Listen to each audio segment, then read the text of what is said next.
자, 저는 오늘 이 본문의 말씀을 가지고 안식일을 거룩하게 지키라라는 제목으로 함께 은혜를 나누도록 하겠습니다. 잠깐 2주 동안 우리 홀리틴즈의 그 강의를 그거를 조금 쉬고 안식일에 대해서, 그리고 오늘은 이제 안식일에 대해서 중점적으로 공부를 할 거고요. 다음 주는 그래서 이 안식일을 하고 지금 우리가 교회를 나오고 있는 이 주일하고 과연 무슨 상관이 있나, 이거에 대해서 중점적으로 한번 살펴보도록 하겠습니다. 자, 그래서 오늘 안식일, 여러분 안식일이 무슨 날입니까? 안식일 무슨 날이야? 쉬는 날. 희원이는 여기도 쉬는 날. 프리 안식일이 뭐예요? 안식하는 날. 그렇죠. 안식이 뭐냐고. 넘어갈 뻔했네. 안식이 뭐냐고. 네. 여러분 많이 안식, 쉬는 날로 알 수 있습니다. 안식일을 거룩하게 기억하여 거룩하게 지키라라는 이 말씀은 출애굽기 20장 8절의 이 말씀은 명령이에요. 명령. 지켜달라. 이거 좀 지켜주겠니? 안식일 좀 기억해 주겠니? 거룩하게 좀 지켜주겠니? 라고 부탁하는 게 아니라 안식일을 기억하여 거룩하게 지키라 라고 명령하고 있습니다. 그리고 안식일을 지켜야 되는 근거를 11절에서 이야기해 주고 있어요. 우리 11절 큰 목소리로 한번 읽어보도록 하겠습니다. 시작. 이는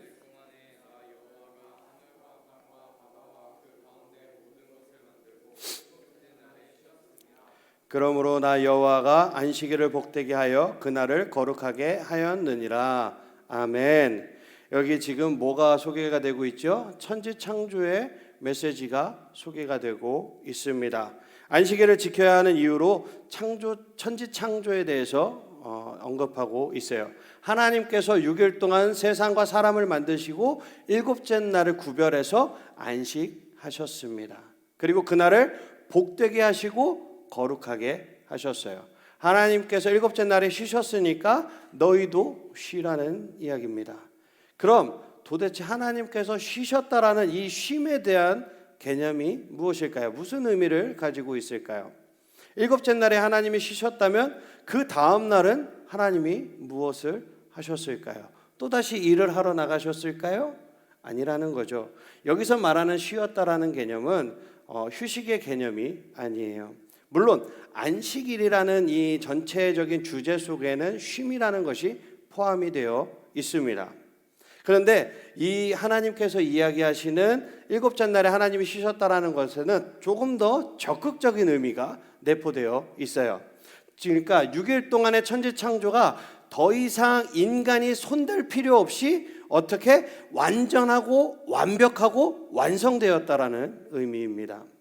그러니까 일곱째 날에 하나님이 안식하시고 쉬셨다는 말 속에는 우리에게 쉬라고 명령하신 것에는 엄청난 메시지가 있는 거예요. 뭐냐? 이 천지 만물을 하나님이 창조하셨고 그 창조는 인간이 더 이상 손댈 것 없이 완전했다.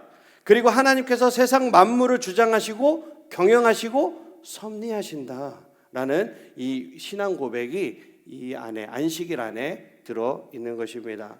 이 세상의 주인은 창조주 하나님이시고 이 세상은 그 하나님께서 운영하시고 경영하시는 것에 따라서 다스려질 것이고 우리의 인생은 그 세상의 한 부분이라고 말하고 있는 거예요.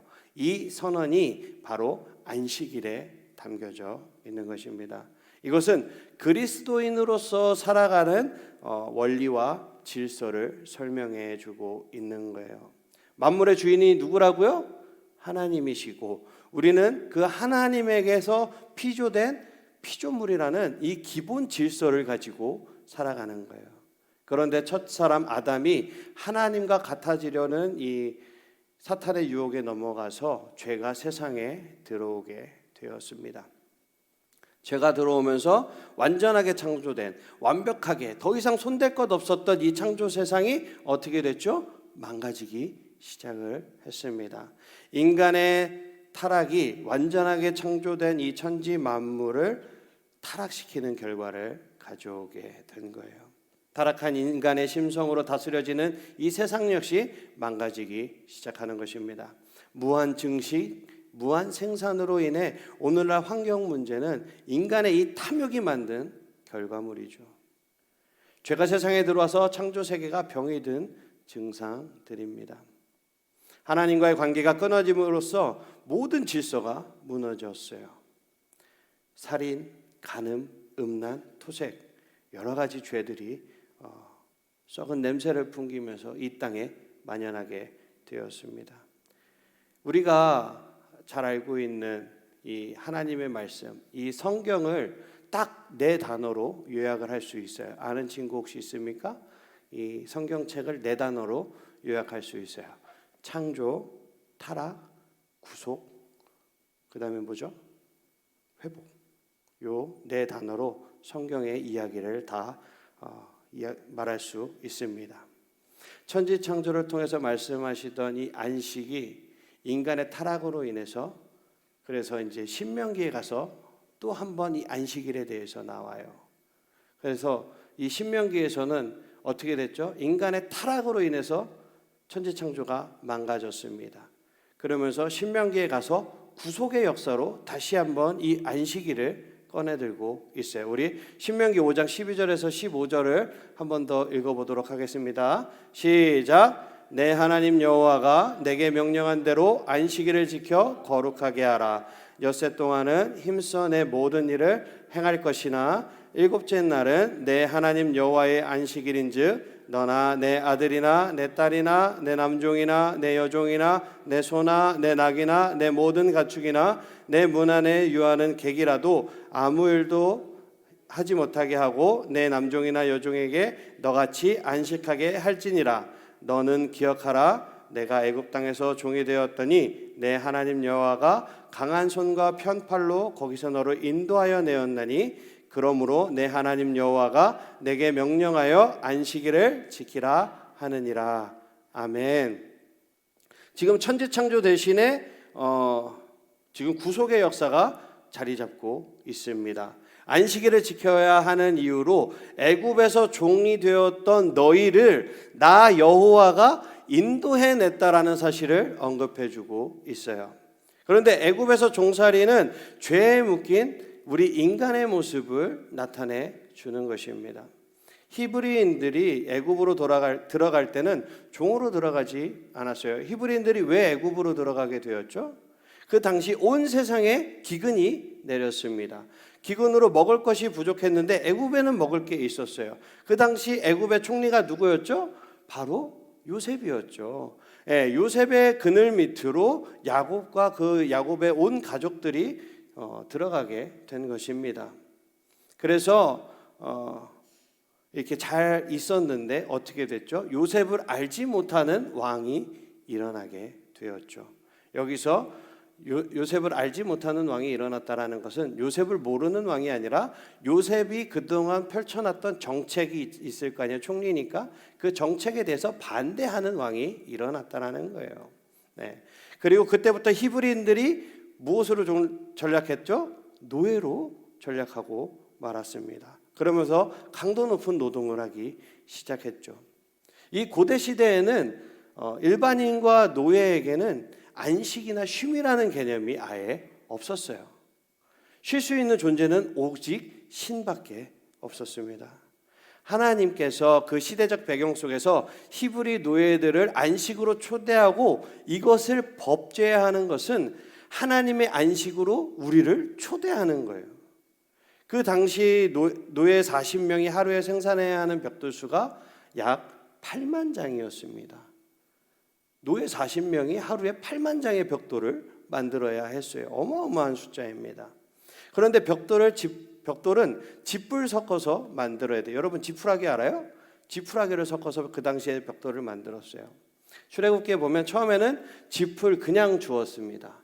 그런데 모세가 우리 이스라엘 백성들을 데리고서 광야에 나가서 하나님을 예배하겠다고 하니까 이놈들 봐라. 야, 니네가 배부른가 보구나. 그러고선 지푸라기를 직접 가져다가 니네가 직접 구해서 벽돌을 만들라고 하죠. 업무량이 훨씬 늘어나게 되었습니다. 짊어진 짐이 끊임없이 무거워지니까 이스라엘 백성들이 견딜 수가 없었어요. 그리고 그것을 하나님께서 보셨습니다. 출애굽기 3장 7절을 한번 볼까요? 우리 출애굽기 3장 7절을 한번 크게 읽어보도록 하겠습니다. 시작. 내가 애굽에 있는 내 백성의 고통을 분명히 보고 그들의 감독자로 말미암아 부르짖음을 듣고 그 근심을 알고. 하나님은 모세를 부르는 자리에서도 이스라엘 자손의 부르짖음이 내게 달하고 애굽 사람들이 그들을 괴롭히는 학대도 내가 보았다라고 말씀하시면서 모세를 부르셨어요. 모세가 하나님께 붙들리는 이 소명의 자리에 있던 그 떨기나무, 뭐죠? 불은 붙었으나 사라지지 않는 이 불붙은 떨기나무에서 이 떨기나무가 상징하는 것은 그 히브리 노예들의 끊이지 않는 고통을 상징하기도 하는 거예요. 타락한 인생의 상태를 가장 잘 설명한 역사적인 사건이 애굽의 종살이 사건입니다. 이렇게 인간의 욕망이 노예가 되고 죄의 노예가 되어서 흑역사를 만들고 말았어요. 그런데 하나님께서 어떻게 하셨죠? 그들을 구원해 내셨습니다. 출애굽하기 전에 온 땅의 첫 것을 죽이는 장자의 재앙이 임할 때 이 이스라엘 백성들이 모여 살던 이 고센 땅 지역의 히브리 노예들에게는 재앙을 피할 방법이 전해졌어요. 그것이 무엇이었죠? 어린 양을 잡아서 그 어린 양의 피가 발라진 이 히브리 노예들의 집은 그 죽음의 재앙이 넘어갑니다. 이게 유월절 어린 양의 피 사건이죠. 그러니까 이들의 구원은, 이스라엘의 구원은 어린 양의 죽음을 전제로 한 것입니다. 그 어린 양은 장차 오실 누구를 예표하는 거죠? 예수 그리스도를 예표하는 것입니다. 그런데 오늘 이 사건을 안식일을 거룩히 지켜야 될 이유로서 신명기에 기록을 하고 있는 거예요. 안식은 숙명적으로 우리 인류에게 던져진 과제였습니다. 파스칼은 인류의 가장 큰 문제는 쉴 수 없다는 것이라고 지적을 했어요. 우리는 지금 쉬지 못합니다. 여러분, 쉬면 어떻게 되죠? 남들보다 뒤처지고, 남들보다 떨어지고, 남들을 쫓아가지 못할까 봐 염려하면서 미친 듯이 달려가는 욕망의 수레바퀴에 여러분들은 올라타 있습니다. 아니라고 말할 수 있는 친구 있습니까? 여러분들 솔직히 하루라도 공부 안 하면 여러분들 뒤처진다라는 생각 매일 하면서 살아가죠. 내가 조금이라도 뒤처지면 안 되는데, 내가 남들보다 조금이라도 한 단계 더 앞서 나가야 되는데 하면서 힘들게 살아갈 것입니다. 그런 우리에게 하나님께서는 지금 뭐라고 말씀하시죠? 안식일을 기억하여 거룩하게 지키라라고 말씀하고 있습니다. 마태복음 11장 28절에서 30절을 보면요, 수고하고 무거운 짐진 자들아 다 내게로 오라. 내가 너희를 쉬게 하리라. 나는 마음이 온유하고 겸손하니 나의 멍에를 메고 내게 배우라. 그리하면 너희 마음이 무엇을 얻는다고요? 쉼을 얻으리니 이는 내 멍에는 쉽고 내 짐은 가벼움이라 하시니라. 예수님이 말씀하시는 겁니다. 쉬지 못하는 우리들의 고통, 애굽에서 노예로 살던 히브리인들의 고통을 대신해서 예수님께서 십자가에 달려 죽으셨습니다. 자신을 십자가에 내어주신 예수님은 내게 와서, 예수님께 와서 쉬라고 여러분들을 지금 초대하고 있는 것입니다. 우리에게 무언가를 더 하라고 하나님께서는 채근하지 않으세요. 너 조금 더 열심히 해야지, 너 좋은 대학 가야지, 공부 열심히 해야지. 하나님은 절대 그렇게 여러분들에게 요구하지 않으십니다. 사람이 어떤 날을 기억한다라는 것은 그날의 주인공, 그날의 특별한 의미를 기억한다라는 것이죠. 우리 선생님들에게는 결혼기념일이라는 것이 있을 것입니다. 특히 여기 남자 선생님이 우리 박 선생님하고 저밖에 없네요. 우리는 이 결혼기념일을 기억하지 못하고 지나가는 순간 집안에 재앙이 옵니다. 그날 밥이 없어요. 욕은 욕대로 먹습니다. 하루 이틀 갈까요? 한 달만 가면은 감사하지요. 안 그렇습니까, 선생님? 고개를 끄덕이고 계십니다. 그런 거예요. 아무튼 기억하여 기념하라는 것은 그날의 주인공이 누군지를 생각하라는 거예요. 결혼기념일의 주인공은 누굽니까? 당연히 와이프죠. 네. 내가 아니에요. 남자가 아닙니다. 우리 사랑하는, 유튜브로 나가고 있잖아요. 지금 말 잘못하면 안 되는 거예요. 그러면 안식일을 기억하여 거룩하게 지키라는 이 날의 주인공은 누구십니까? 바로 하나님이십니다.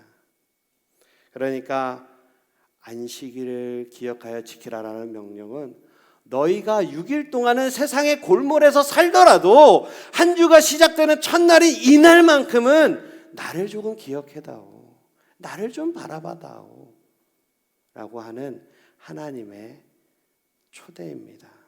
그런데 하나님은 이 안식일을 기억해서 거룩하게 지키라라고 말씀하고 있습니다. 그럼 여러분, 거룩은 무엇이죠?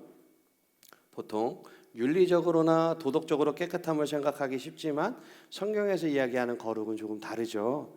우리 이사야서 58장 13절 14절을 한번 보도록 하겠습니다. 만일 안식일에 내 발을 금하여 내 성일에 오락을 행하지 아니하고 안식일을 일컬어 즐거운 날이라 여호와의 성일을 존귀한 날이라 하여 이를 존귀하게 여기고 내 길로 행하지 아니하며 내 오락을 구하지 아니하며 사사로운 말을 하지 아니하면 네가 여호와 안에서 즐거움을 얻을 것이라. 내가 너를 땅의 높은 곳에 올리고 내 조상 야곱의 기업으로 기르리라. 여호와의 입의 말씀이니라. 아멘. 이사야서 58장 13절은 안식일에 금해야 할 것들을 언급을 해주고 있죠. 이런 조항, 규례들 때문에 안식일 하면 우리가 이것도 하면 안 되고 저것도 하면 안 되는 이 금기가 많은 날이라고 생각하기 쉽습니다. 어렸을 때는 그랬어요. 전도사님 어렸을 때는 우리 할머니들이 막 슈퍼에 가서 뭐도 못 사 먹게 하고 짜장면도 못 사 먹게 하고 뭐 얼마 이상 걸어가지도 못하게 하고 막 버스 타고도 못 가게 했어요. 그런데 안식일을 지키라는 것은 이런 것 저런 것을 금하는 데 초점이 있지 않습니다. 나만 바라보라는 하나님의 초대를 들을 수 있어야 해요. 엄마가 급한 심부름을 보내면서 아이에게 그럽니다. 너 한눈 팔지 말고 곧장 갔다 와. 이게 지금 한눈 팔지 말라는 데 초점이 있나요? 아니요. 빨리 갔다 오라는데 초점이 있는 거예요. 이처럼 성경을 읽을 때도 이런 수사적인 표현인지 문자적인 해석이 필요한 부분인지 우리가 구분을 할 수 있어야 돼요. 이것도 하지 말고 저것도 하지 말라라는 말은 그 많은 법들을 만들어서 우리를 괴롭히는데, 우리를 힘들게 하는데, 우리를 억압하는데 초점이 있는 것이 아니라 얘들아 이날만큼이라도 나를 집중해다오 하는 우리 하나님의 열렬한 절절한 구애인 줄 믿습니다. 하나님의 여러분들을 향한 사랑의 표현입니다. 여러분, 오늘 이 말씀이 한 주간 여러분들의 삶에 힘이 되고 능력이 되기를 주님의 이름으로 축복합니다. 아멘. 다 일어나시겠습니다.